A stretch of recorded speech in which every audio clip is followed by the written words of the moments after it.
Lady Diana, que devient Mohamed Al Fayed, le de son dernier compagnon Dodi Al Fayed? Mohamed Al Fayed a longtemps tenté de prouver que la mort de Lady Diana et de son fils Dodi Al Fayed était à l'origine de la famille royale et du Missis.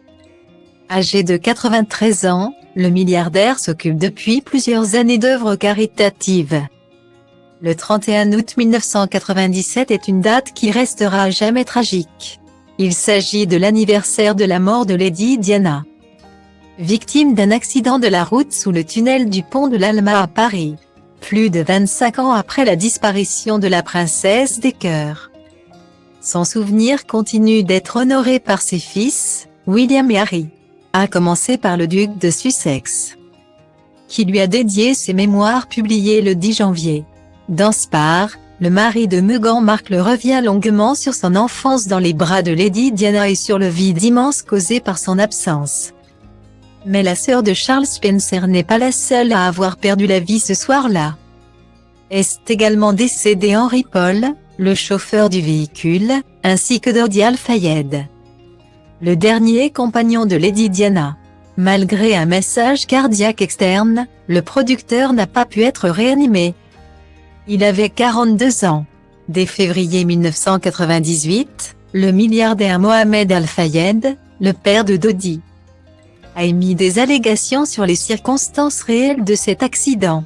Selon lui, le prince Philippe ainsi que le Missis auraient conspiré pour causer le décès de Diana Spencer et de son compagnon.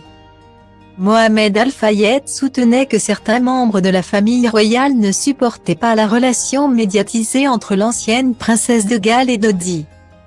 Plus tard, il a même évoqué une hypothèse selon laquelle la mère d'Harry et de William était enceinte de son compagnon au moment de leur décès.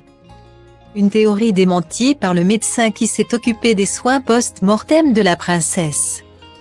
La même année, Mohamed Al Fayed a contribué à hauteur de 3 millions de livres sterling par sa fondation de charité à un don pour la fondation de New School at West et à Alt, créée en hommage à la princesse Diana. En 2003, il a quitté le Surrey pour la Suisse. En janvier 2005, il a déménagé à Monaco pour un meilleur climat fiscal. Avec une fortune estimée entre 800 millions et 3 milliards de dollars, l'homme d'affaires a aujourd'hui 93 ans. Il continue à œuvrer pour des œuvres caritatives via la Al Fayed Charitable Foundation. Un engagement régulièrement critiqué, car il ne soutient pas les ONG et associations d'Égypte, son pays natal.